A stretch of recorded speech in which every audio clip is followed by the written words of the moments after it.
तो स्टूडेंट्स, इस वीडियो में हम फुल सबट्रैक्टर सर्किट के बारे में बात करेंगे। तो फुल सबट्रैक्टर सर्किट वो होगा जो 3 बाइनरी डिजिट को सबट्रैक्ट करेगा। ठीक है, तो एक्चुअल में तो 2 डिजिट ही आपस में सबट्रैक्ट होती हैं, पर जैसे हमने यहाँ पे देखा कि 3 बाइनरी डिजिट कैसे सबट्रैक्ट करेगा, तो उसी का ही एक कॉन्सेप्ट हम समझने की कोशिश करते हैं पहले। ठीक है, जैसे हम पहले 2 डेसिमल नंबर को सबट्रैक्ट कैसे करते हैं वो देखते हैं कि जैसे 987 एक सबट्रैक्ट करना है हमें 397 को, एक डेसिमल नंबर है। ठीक है, 7 में से 5 गया 2। ठीक है, फिर ऐसे ही 8 में से 9 नहीं जाएगा तो हम इधर बोरो लेंगे, यानी 18 बनाएंगे इसको। 18 में से 9 जाएगा तो 9 बच जाएगा। अब इससे पहले वाले नंबर में क्या होगा कि जो नीचे वाली डिजिट होती है उसमें क्या बढ़ जाएगा, 1 बढ़ जाएगा। 1 बढ़ने से मतलब क्या है कि या तो हम जब इधर से एक बोरो लेते हैं तो अभी तक हम क्या करते हैं कि इससे पहले वाली डिजिट में से 1 कम हो जाता था, 1 कम हो जाए या इसमें 1 बढ़ जाए, कंडीशन तो वही रहेगी। ठीक है, तो ये इन्फॉर्मेशन इधर पास होनी चाहिए, तभी तो वो इसमें से 1 बढ़ा के आगे फिर घटाएगा कि 9 में से भाई 4 हो गया तभी तो 5 आएगा। नहीं तो अगर वो इन्फॉर्मेशन इधर पास नहीं होगी तो वो 9 में से 3 करके सीधा सीधा 6 आपको रिजल्ट दे देगा। ठीक है, तो वो इन्फॉर्मेशन पास होनी चाहिए, वही इन्फॉर्मेशन पास होनी चाहिए, यानी अगले के लिए यहाँ पर क्या हो जाएगा, एक बोरो हो जाएगा। ठीक है, तो वो इन्फॉर्मेशन पास होने के लिए ही फुल सबट्रैक्टर सर्किट होगा। यानी इसमें क्या एक अगले जो गेट है या अगली जो डिजिट है उसमें कितनी डिजिट हो गई, एक साथ 3 डिजिट हो गई ना। एक तो बोरो वाली डिजिट हो गई, 2 जो डिजिट हमें सबट्रैक्ट करनी है वो हो गई। तो इस तरीके से एक साथ कितनी डिजिट बन जाएंगी, इसकी 3 डिजिट बन जाएंगी, जिसको उसने उनका कंपैरिजन करना है और उनको सबट्रैक्ट करना है। ठीक है, तो इसको अब कुछ जो है डिजिट्स जो सबट्रैक्ट होती हैं उनसे उनके थ्रू देखते हैं कि जैसे 0 में से 0 या 1 में से 0 या 0 में से 1 या 1 में से 1। ठीक है, उस कंडीशन में है जब इनमें से इनके जो बोरो हैं वो क्या है, 0 है। तो सिंपल कंडीशन है कि 1 में से 1 गया तो 0 होएगा और उस स्थिति में इसका बोरो भी 0 होगा। 1 में से 1 घटाएगा तो डिफरेंस तो 1 आ जाएगा, बोरो 0 हो जाएगा, क्योंकि हमें कोई भी बोरो की आवश्यकता नहीं पड़ी। ठीक है, 0 में से 0 गया तो भी 0 ही आएगा डिफरेंस, और बोरो भी 0 ही हो जाएगा। इस कंडीशन में क्या होगा कि 0 में से 1 में घटेगा तो हम क्या करेंगे, इससे पहले वाली जो बिट होगी उसमें से एक 1 क्या करेंगे, बोरो करेंगे, तो ये हो जाएगा 1 0। 1 0 में से 1 जाएगा तो डिफरेंस क्या आ जाएगा, 1। और क्योंकि हमें इसमें सबट्रैक्ट करने के लिए बोरो की आवश्यकता पड़ी तो इसलिए बोरो इसका क्या हो जाएगा, 1 हो जाएगा। ठीक है, ये कब कंडीशन थी, जब इनके बोरो पहले वाले के बोरो क्या थे, 0 थे।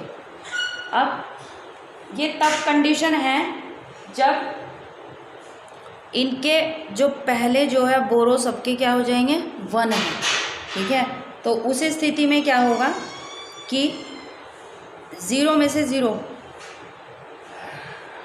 वैसी कंडीशन में 0 आ रहा था तो इसमें क्या होगा, 0 में से 0, तब पहले क्या था, एक बोरो 1 था। बोरो जब 1 लिया है तो यानी जो इससे दूसरी वाली डिजिट होगी वो क्या हो जाएगा, उस डिजिट में 1 बढ़ जाएगा तो वो 0 से क्या हो जाएगी, 1 हो जाएगी, 0 से 1 हो जाएगा। और तो अब 0 में से 1 नहीं घटेगा तो क्या करना पड़ेगा, हमें बोरो लेना पड़ेगा। बोरो लेने पे ये क्या हो जाएगा, 1 0 हो जाएगा। 1 0 में से 1 घटेगा तो डिफरेंस कितना आ जाएगा, 1 आ जाएगा। डिफरेंस जब 1 आ जाएगा तो बोरो भी कितना हो गया, 1 हो गया इसका। ठीक है, अब दूसरी कंडीशन में क्या हुआ कि 1 में से 0 घटाना है, पर इसका बोरो भी क्या है, 1 है। जब बोरो 1 है तो दूसरी डिजिट में क्या हो जाएगा, 1 बढ़ जाएगी, यानी 0 से वो क्या हो जाएगी, 1 हो जाएगी। अब 1 में से 1 अगर हमें घटाना है तो डिफरेंस कितना हो जाएगा, 0, और बोरो कितना होगा, क्योंकि इसमें हमें बोरो की आवश्यकता नहीं पड़ी तो बोरो 0 हो जाएगा। अब यही कंडीशन किसके लिए है, 0 में से हमें 1 घटाना है। 0 में से 1 घटाना है जब बोरो 1 है, यानी पहले का एक बोरो है। ठीक है, तो ये 0, ये 1 से क्या हो जाएगी बिट, इसमें क्योंकि 1 बढ़ जाएगा ना तो 1 से क्या हो जाएगी, 0 और 1 हो जाएगी, 1 0 हो जाएगी, सपोज 1 0 हो जाएगी, सॉरी। ठीक है, 1 यानी अब 0 में से 1 0 नहीं सबट्रैक्ट हो सकता तो इधर फिर हमें बोरो लेना पड़ेगा 1। तो ये कितना हो जाएगा, 1 0। 1 0 में से 1 0 घट गया तो 0 आ जाएगा और बोरो भी 1 हो गया। ठीक है, यही स्थिति यहाँ पर होगी। इसमें क्या है कि 1 में से 1 सबट्रैक्ट करना है और बोरो हमारा पहले का एक 1 है। तो 1 जो है ये 1 क्या हो जाएगा, 1 0 हो जाएगा, क्योंकि एक बढ़ जाएगा ना दूसरे डिजिट में, ठीक है। 1 0 हो गया। तो अब 1 में से 1 0 में माइनस करना है, नहीं होगा तो उसके लिए हमें फिर बोरो लेना पड़ेगा। तो ये जब 1 में एक बोरो लेंगे तो ये 1 जो है 1 1 हो जाएगा। 1 में से 1 0 घटेगा तो डिफरेंस 1 आ जाएगा और बोरो 1 होगा। इसको ध्यान से समझिएगा, ठीक है। तो इस स्थिति में ये देखिए दोनों ही कंडीशन अलग हो गई कि जब इनमें बोरो 0 थे तो ये कंडीशन है, और जब बोरो 1 है, ठीक है, पहले के, तब ये कंडीशन आएगी। तो डिफरेंस इनके अंतर आ गए, बोरो में भी चेंज हो गया, ठीक है।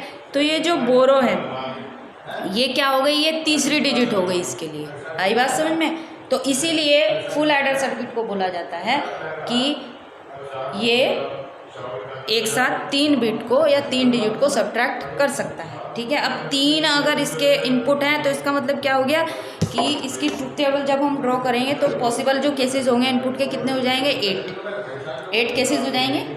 ये कौन कौन से केसेस हैं कि भाई 0 0 हो जाएंगे तीनों, या x 1 हो और बाकी 2 इनपुट 0, या y 1 हो तो बाकी 2 इनपुट 0, या 2 इनपुट 1 हो 1 इनपुट 0। इस तरीके से 8 केसेस हो गए। इसके बाद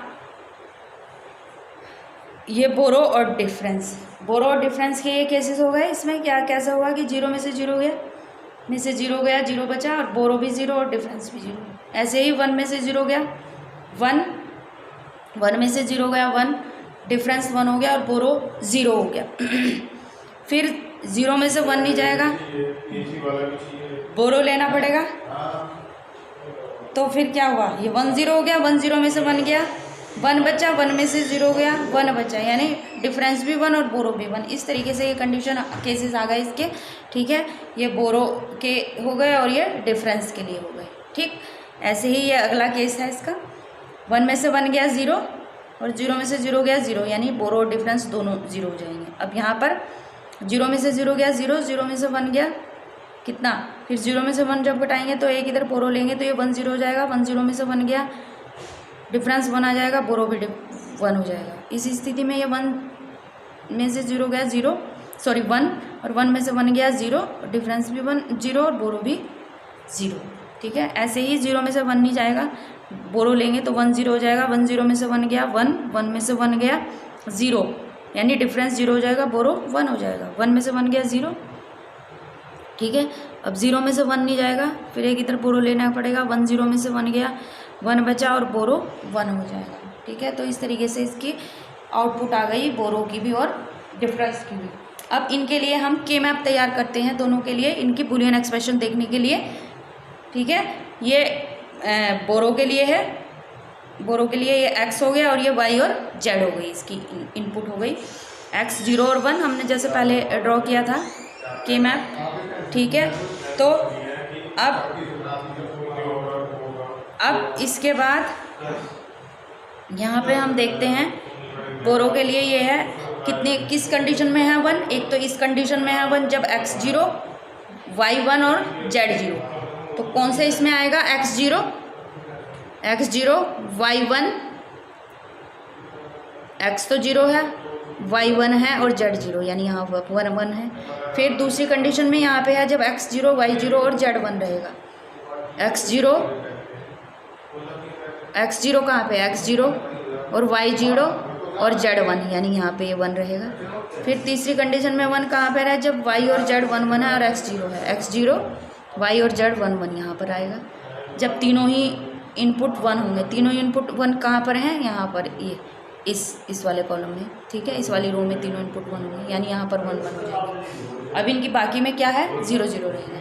तो अब इनकी पेयरिंग करते हैं, इन दोनों की पेयर बनेगी, ऐसे इन दोनों की पेयर बनेगी और इनकी पेयर बनेगी, मैक्सिमम जो पेयर होगी, ठीक है। इसके बाद बुलियन एक्सप्रेशन इनका लिखते हैं हम, ठीक।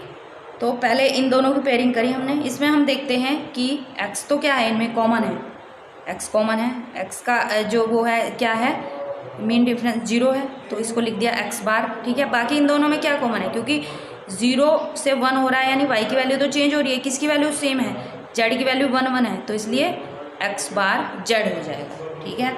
अब इन दोनों का पेयर बना, इन दोनों के पेयर में हम क्या देखते हैं, इसमें x तो कॉमन है, तो एक्स बार हो गया, ठीक है। अब किसकी जो वैल्यू कॉमन है, 1 और 1, वाई की वैल्यू कॉमन है ना, क्योंकि जेड तो चेंज हो रहा है, तो एक्स बार वाई हो जाएगा, ठीक है। अब ऐसे ही एक पेयर ये बन रहा है। इस पेयर में हम क्या देखते हैं कि वाई की जेड एक्स की वैल्यू तो चेंज हो रही है 0 से 1, इसको छोड़ देंगे, ठीक है। तो ये वैल्यू हो जाएगी वाई और जेड, क्योंकि दोनों 0 0 नहीं है, 1 1 है, तो वाई जेड हो जाएगा, ठीक है। ये हो गया बोरो के लिए बुलियन एक्सप्रेशन। अब के मैप बनाते हैं हम डिफरेंस के लिए। डिफरेंस के लिए जब के मैप बनाया, ये एक्स है इधर, वाई और जेड है इधर, ठीक है। फिर इसके बाद हमने वैल्यू पुट की, इनमें वैल्यू पुट करने के लिए हमने देखा है कि 1 1 1 1 किस कंडीशन में है, जब x 1 है, y और z 0 0 है, y और z 0 है और x 1 है, तब ये 1 है। x 1 यहाँ पर है, y और z भी 0 है यहाँ पर, ये वाली कंडीशन में 1 है। फिर दूसरी कंडीशन में 1 है, वो कौन सी कंडीशन है, जब x 0 है, y 1 है और z 0 है, यानी y 1 है। y 1 कहाँ पर है, ये y 1 है, x क्या है यहाँ पर, ये 0 है, y 1 यहाँ पर है, y 1 यहाँ पर है, ठीक है। ये y और z है ना, y यहाँ पर है, x 0 है और z भी 0 है, ठीक है। तीसरी कंडीशन ये है, तीसरी कंडीशन में क्या है, जब z 1 है और x और y 0 0 है, x और y 0 0 यहाँ पर है, x और y 0 0 और z 1 है, ये यहाँ पर z 1 है, x और y, ये x और y 0 है, z 1 है, ठीक है। चौथी कंडीशन क्या है कि जब तीनों 1 है, तीनों 1 यहाँ पर है, ये तीनों 1 इस कंडीशन में होंगे यहाँ।